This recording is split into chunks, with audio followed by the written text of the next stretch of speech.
Kamu jangan mudah terbelok. Hei umat Islam, hei orang Kristen, hei orang Yahudi, kamu jangan bicara soal kulit, kamu jangan bicara soal tetek bengek. Soal kiblat itu bukan soal yang prinsip. Sebab kiblat itu artinya menghadap. Itu hanya suatu simbol, suatu lambang untuk menyatukan hati kepada Tuhan. Jadi oleh karena itu disinilah ayat ini kemudian menuturkan bahwa intisari daripada yang dinamakan agama itu bukan masalah kiblat itu, tapi di sini lalu diterangkan di dalam ayat 177. Itu laisal birra an tuwallu wujuhakum qibalal masyriq wal maghrib. Seterusnya. Mari sekarang saya artikan ini satu demi satu, kalimat demi kalimat. Laisal birra, bukanlah yang dinamakan al-birra kebajikan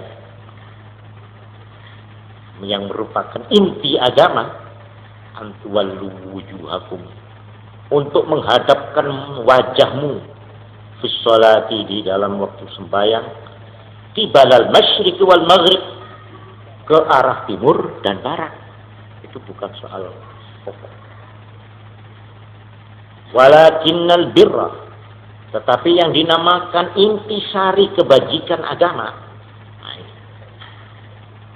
ialah man amana, orang yang beriman billahi, kepada Allah, wal yaumil akhiri, dan hari terakhir, hari kiamat, wal malaikati, dan para malaikat, wal kitabi, dan semua kitab-kitab, ayil kutubi, semua kitab-kitab suci, wan nabiyina, dan nabi-nabi, semua nabi-nabi yang jumlahnya 124.000,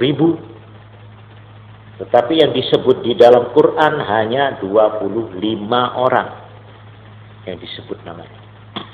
Tapi jumlahnya seluruhnya 124.000. Ini satu yang dinamakan pokok intisari kebajikan al-birru di dalam agama. Semua agama, bukan hanya agama kita ini, agama Islam, semua agama. Iman aman, iman. Lalu yang kedua, wa atal mala ala hubbi, orang yang mau menyerahkan harta bendanya ala hubbihi, padahal dia masih senang kepada hartanya itu, masih eman. Wa ala hubbihi, ma'a hubbihi lahu, padahal dia masih senang kepada hartanya itu, diserahkan kepada zawil qurba, famili-famili, ayil qarabah, wal yatama, anak-anak yatim, wal masakina, dan anak-anak miskin, wa ibnis sabil, dan musafir, ayil musafir, wasailin, dan mereka yang meminta-minta, at-talibin, yang meminta, wa fir riqabi, dan aywa fi fakir riqab, untuk membebaskan hamba sahaya, al-mukatabina, orang yang akan menebus dirinya, hamba sahaya yang akan menebus dirinya, wal asra, dan para tawanan-tawanan yang membutuhkan uang tapi karena tidak cukup, mereka dibantu. Ini dua. Ini inti agama. Nomor 3, waqamas shalah, yang mau menegakkan sembahyang, hubungan tetap antara dirinya dengan Tuhan. Berapa itu? 3 ya. 4, wa ataz zakah, dan mau menyerahkan zakat.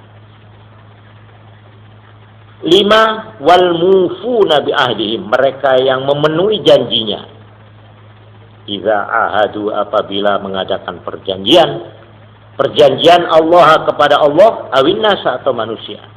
Jadi perjanjian dalam arti luas. Di dalam tafsir Jalalain dikatakan zakat ayil mafruḍah yang telah diwajibkan. Wa ma qablahu, sedang yang sebelum ini fit tatawwu, di dalam arti sukarela. Wa atal mala, menyerahkan uang, nah itu sukarela. Tapi kalau ini wa ataz zakata, wajib. Jadi ada dua pengeluaran. Pengeluaran sukarela atas kesadaran beri kemanusiaan, lalu ada lagi pengeluaran yang disebut zakat yang wajib. Kemudian selanjutnya wassabirin, orang yang tabah fil ba'sa'i wad-dharra'i wa tabah dalam 3 keadaan. Ini sengaja disebut 3 ini karena dalam keadaan 3 ini diperlukan ketabahan yang tinggi sekali, yaitu fil ba'sa'i, di dalam syiddatil faqri, sangatnya kemelaratan. Dalam arti material, tidak punya uang, melarat, tapi tabah. Ini 1. 2, keadaan wad-dharra'i, dalam keadaan sakit parah. Orang kalau sudah tertimpa sakit, ini betul-betul membutuhkan ketabahan hati. Dan yang ketiga, keadaan wahinal ba's, pada saat berperang, campuh. Jadi pada waktu menghadapi waktu syiddatul qital, waktu hebat-hebatnya peperangan fisabilillah, di dalam membela agama Allah. Inilah intisari daripada agama. Bukan masalah menghadap kiblat, itu kan soal menghadap saja. Bisa saja dirubah-rubah itu oleh Tuhan tentunya, ya. Itu seperti yang terjadi di zaman Nabi, dirubah kiblat itu. Itu bukan soal prinsip. Malah Tuhan mengatakan, jangan kamu mengira bahwa kalau orang menghadap ke Baitul Maqdis itu menandakan Tuhan itu ada di Baitul Maqdis. Tidak. Kemudian dipindah oleh Tuhan, dirubah menghadap ke Ka'bah. Itu tidak berarti bahwa Tuhan berada di Ka'bah. Tidak. Itu hanya satu lambang untuk menyatukan hati. Tapi sebenarnya Allah di mana? Ainama tuwallu fasamma wajhullah. Kemana saja kamu berpaling menghadap, di sana Tuhan. Bukan soal yang pokok itu ini. Nah, ini diterangkan. Orang-orang ulaikal mausufuna bima dzukira, mereka-mereka yang mempunyai sifat-sifat seperti di atas itulah alladzina shadaqu, yang memang benar-benar shadaqu, bersungguh-sungguh jujur di dalam beragama. Orang yang setia terhadap agama, yaitu yang mempunyai sifat-sifat di atas. Benar fi imanihim, di dalam imannya, awiddi'a'il birri, atau di dalam hal mengaku mengaku mempunyai kebajikan agama, sudah memiliki intisari agama. Nah, itu orang yang bersifat seperti tadi itu. Wa ulaika humul muttaqun, dan mereka itu pula lah yang disebut takwa. Muttaqun, orang yang benar-benar takwa kepada Allah. Ini ayat 177 berlaku untuk semua golongan agama. Ya, ditujukan kepada golongan Yahudi yang membuat ribut masalah perubahan kiblat. Juga ditujukan kepada golongan orang musyrikin di Mekah yang juga mengobarkan masalah perubahan kiblat ini dengan mengatakan, bagaimana Muhammad itu kiblatnya menghadap ke Ka'bah, tapi mereka tidak mau mengikuti agama kita, agama musyrik. Walhasil masalah perubahan kiblat, bagaimana sudah lalu kita pelajari, dibikin ribut.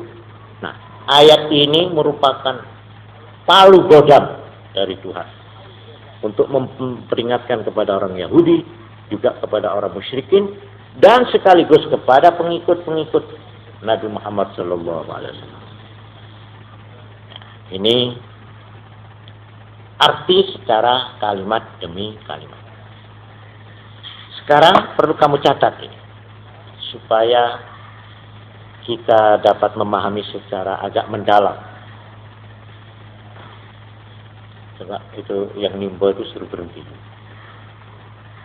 Suruh berhenti.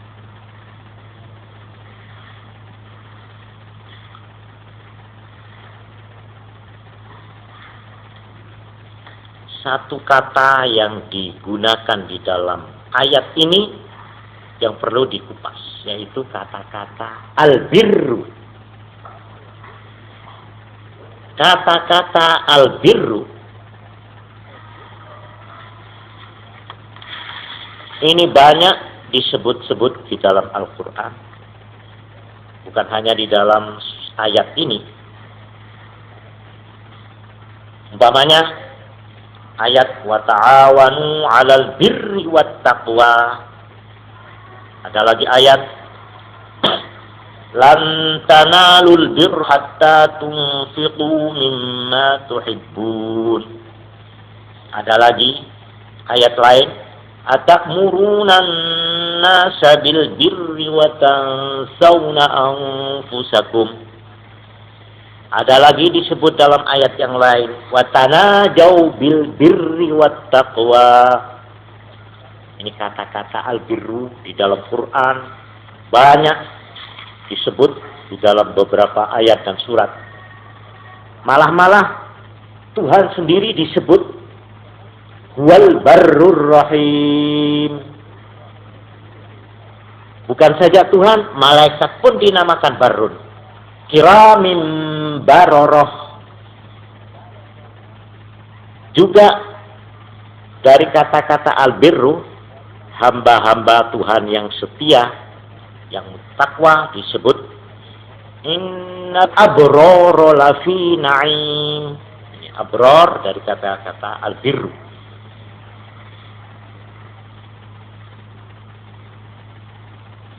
Oleh karena itu, dengan singkat, albirru ini ada dua tempatnya. Satu, albirru untuk hamba, untuk makhluk. Lalu yang kedua, albirru untuk Tuhan.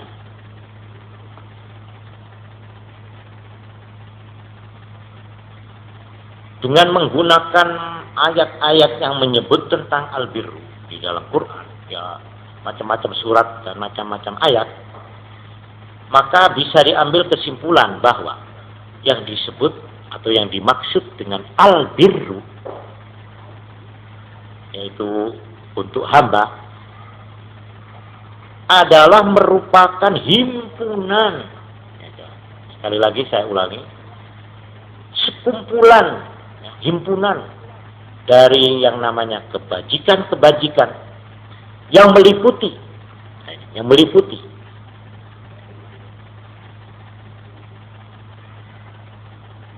secara rohani atau secara mental, akhlak.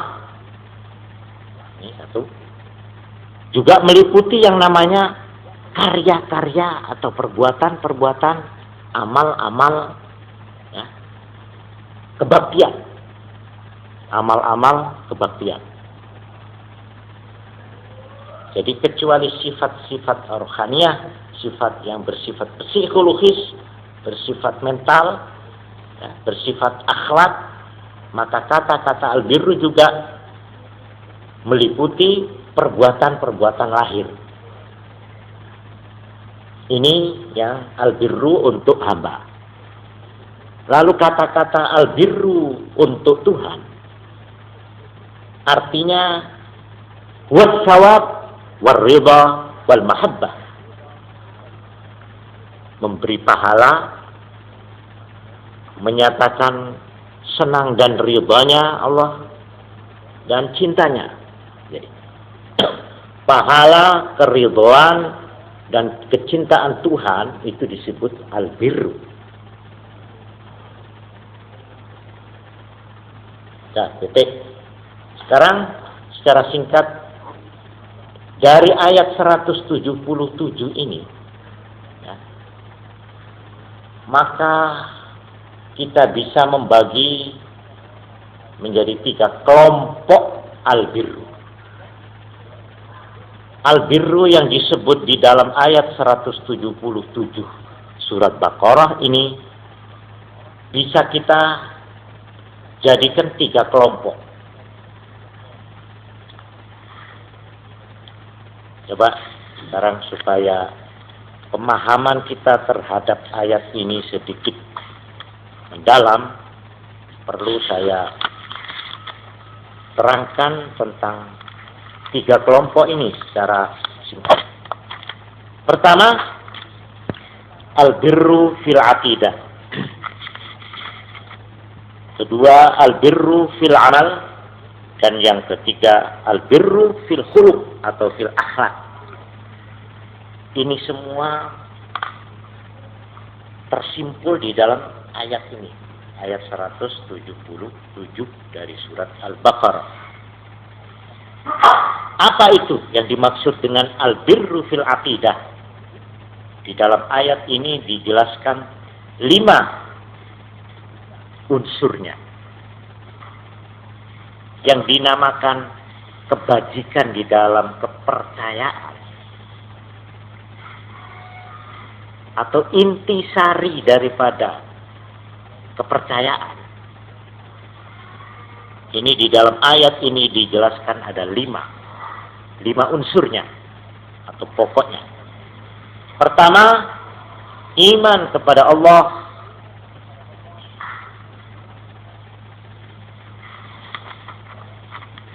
Di dalam 2 segi. Percaya kepada Allah dengan sifat rububiyahnya. Dan yang kedua, percaya iman kepada Allah dengan sifat uluhiyahnya. Artinya rububiyah, Tuhan sajalah yang menciptakan segala-galanya, yang memberikan pertolongan, yang memberikan an-nafi'ud dar, yang memberi keuntungan, memberikan kecelakaan, yang mengangkat orang, yang menjatuhkan, yang membuat mulia, membuat hina, yang menggenggam, yang melepas, yang berkuasa. Ini semua rububiyah. Kemudian uluhiyah dalam arti kita memulangkan segala-galanya kepada Tuhan. Minta kepada Tuhan, menyembah kepada Tuhan.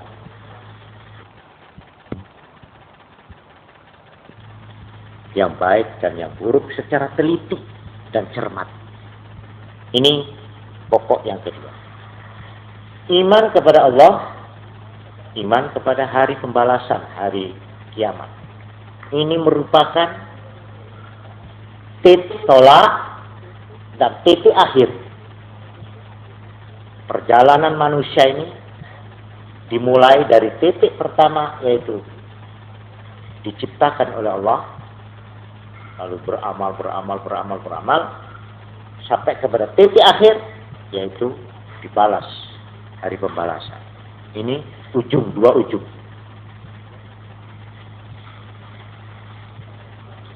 Antara 2 ujung ini ada perantara. Jadi ujung pertama iman kepada Allah, ujung terakhir iman kepada hari pembalasan, hari kiamat. Lalu antara 2 ujung ini ada perantara, yaitu Allah. Di bawahnya Allah ada makhluk yang karena sifat-sifat makhluk ini dia bisa berhubungan langsung dengan Tuhan. Ini yang Tuhan, langsung secara bebas dengan Tuhan, dengan Allah. Lalu di ujung yang sebelah bawah, di mana ini Tuhan, di sini manusia. Ini ada lagi makhluk. Yang makhluk ini karena sifat-sifatnya manusia biasa. Dia itu langsung berhubungan dengan namanya manusia. Tetapi dalam pada itu dia mempunyai sifat-sifat rohani yang bisa menghubungkan dia dengan malaikat. Nah, inilah yang disebut nabi. Jadi ujung yang paling pojok Tuhan. Ya, ini yang paling di atas sendiri. Di bawahnya itu malaikat. Ini yang langsung berhubungan secara bebas dengan Tuhan. Lalu untuk menyampaikan firman-firman itu diperlukan perantara yang ada di sebelah bawah, yaitu yang disebut nabi-nabi. Nabi-nabi ini karena sifat manusia, ya langsung dengan manusia, tetapi karena sifat-sifat ketinggian rohaniahnya, dia itu bisa berhubungan langsung dengan malaikat. Lalu apa yang dibawa oleh malaikat? Yang diserahkan oleh Allah kepada malaikat, lalu malaikat kepada nabi, lalu nabi kepada manusia. Inilah yang dinamakan Alkitab atau wahyu. Ini 5 unsur daripada al-birru fil aqidah. Nah, ini secara singkat, saya tidak usah panjang lebar. Jadi kalau saya boleh gambarkan secara singkat, ya, al-birru yang dinamakan intisari kebajikan di dalam kepercayaan agama itu mempunyai 2 ujung. Ujung di mana ujung tolak atau start, yaitu iman kepada Allah. Lalu berakhir titik akhir, yaitu hari kiamat, hari pembalasan. Di tengah-tengah ini, ya, di tengah-tengah antara 2 ujung ini, ya, ada yang namanya perantara yang menghubungkan antara 2 ujung itu. Nah, perantara ini terdiri dari 3, yaitu malaikat, terus apa? Nabi, terus kitab. Nah, dengan demikian komplit. Nah, ini 5 unsur daripada yang dinamakan al-birru fil aqidah. 1. Yang kedua, kelompok yang kedua al-birru fil amal. Nah, ini saya minta kesabaran untuk mengikuti ini supaya lengkap pengertiannya. Secara singkat saja. Al-birru fil amal, intisari yang dinamakan perbuatan bajik atau perbuatan baik di dalam agama itu intinya disebut al-birru fil amal. Ini boleh disingkat kembali kepada 2 pokok. Yaitu pokok yang pertama, pengorbanan diri. Dan kedua, pengorbanan harta. Jadi yang pertama, pengorbanan diri ini nyawa kalau perlu. Pengorbanan diri, dan yang kedua harta.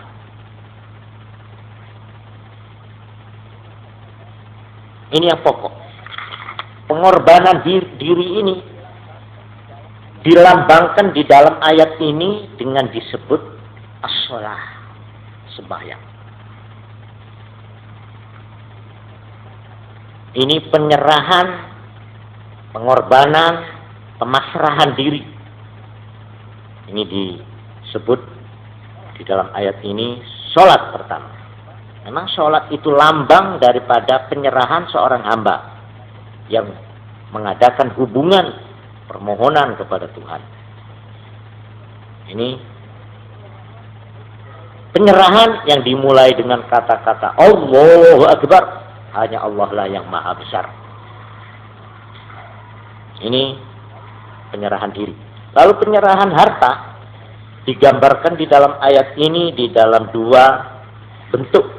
1, wa atal mala ala hubbihi, dan yang kedua wa atal zakah.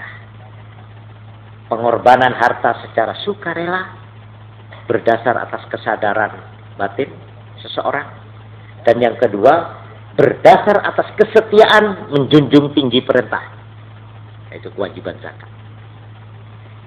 Ini pokok daripada al-birru fil amal, di dalam amal. Lalu selanjutnya di situ diterangkan penggunaannya untuk siapa-siapa, itu diterangkan ya untuk keluarga itu. Seterusnya pada Ibnu Sabil, kepada awanan atau hamba sahaya, wafir riqab, dan seterusnya. Ya. Sekarang yang ketiga, ini terakhir. Al-birru fil khuluq. Al-birru fil khuluq atau intisari kebajikan di dalam akhlak.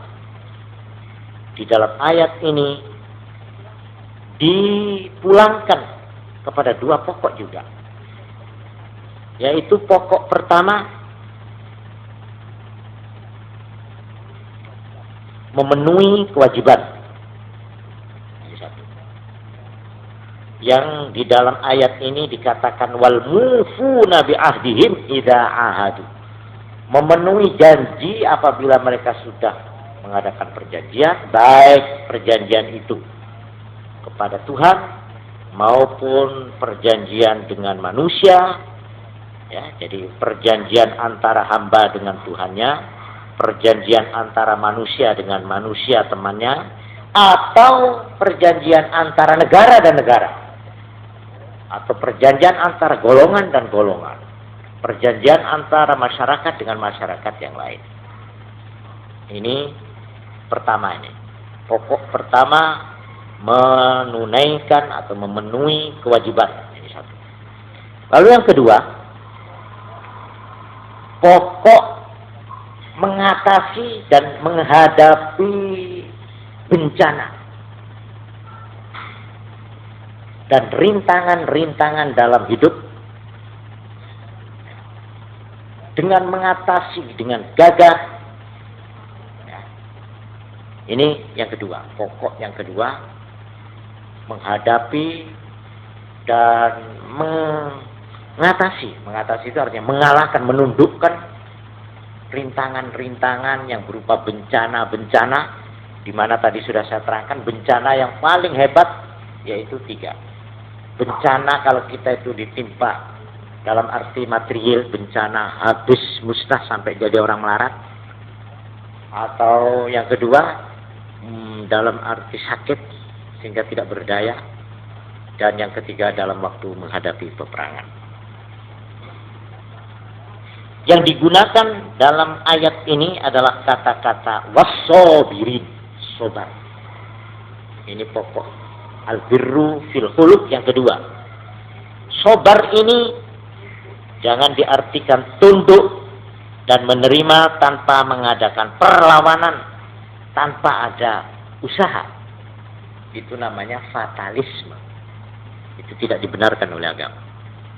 Menyerah kalah dalam arti tunduk ya, dan tidak mengadakan usaha ikhtiar untuk mengatasi, itu bukan sabar. Sabar menurut ayat ini ialah perjuangan untuk menghadapi ini rintangan-rintangan.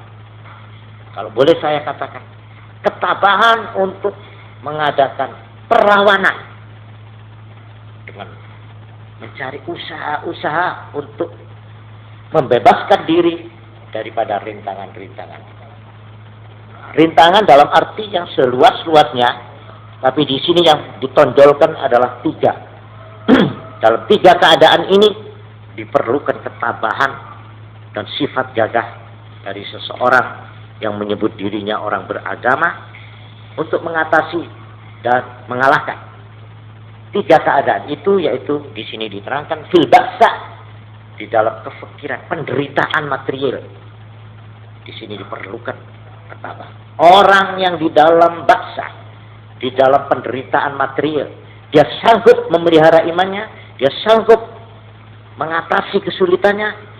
Ini orang namanya menggenggam al-birru fil khuluq. Intisari kebajikan di dalam akhlak agama. Ini ya keadaan yang pertama. Keadaan yang kedua disebut di sini wadarra. Di dalam keadaan sakit bagaimanapun, dia tidak kehilangan Tuhan. Dia tidak kehilangan iman. Dia tidak kehilangan pikiran yang kuat, mental yang kuat untuk berusaha mengatasi Jangan karena sakitnya itu dia lalu menjadi lupa kepada Tuhan, lupa sampai apapun, menyerah kalah. Itu tidak dibenarkan. Lalu yang ketiga, keadaan yang disebut di sini yaitu wahinal ba'as, pada saat campuhnya peperangan. Memang diperlukan ketabahan mental, sifat gagah. Inilah yang disebut al-birru fil khuluq. Siapa yang memiliki 3 kelompok ini dan mengamalkan dengan tekun dan setia, yaitu al-birru fil aqidah, kedua al-birru fil amal, dan ketiga al-birru fil khuluq, ulaika alladziina shadaqu. Mereka lah orang yang betul-betul beragama, yaitu orang yang beragama, yang sodaku, yang jujur dan sungguh-sungguh. Wa ulaika humul muttaqun, dan mereka lah yang berhak mengenakan mahkota agama yang disebut takwa. Yaitu mereka itu yang bukan saja imannya, tetapi juga perbuatannya. Bukan saja perbuatannya dalam arti kepada Tuhan, tapi juga terhadap sesama, dalam arti kemasyarakatannya. Bukan saja dalam itu, tapi kejujuran batinnya, ketabahan mentalnya, ketabahan rohaninya. Orang yang sudah bisa mengamalkan ini, maka di atas dasar al-birru, 3 al-birru inilah ayat-ayat nanti 178 seterusnya sampai akhir surat Baqarah, Kanjeng Nabi Muhammad SAW diperintahkan untuk menyusun masyarakat Islam. Jadi ayat 177 ini adalah fondamen daripada pembinaan masyarakat yang digambarkan nanti di dalam ayat-ayat berikutnya, yang harus digarap oleh Kanjeng Nabi Muhammad SAW di kotanya, di kota pengungsiannya itu, yaitu kota Madinah Al-Munawwarah. Nah, ini saya kira cukup cukup penting ayat ini untuk dikaji berulang-ulang. Sebab inilah asas kalau orang mau mendirikan masyarakat, mau memberikan negara, ya ini asasnya. Kalau 3 al-birru ini berhasil ditanam dan dimiliki oleh suatu umat, suatu kelompok, maka masyarakat itu akan berarti ditegakkan di atas dasar fondamen yang kokoh. Ya, kurang lebihnya ya demikian, wallahu a'lam bishawab. Al-Fatihah.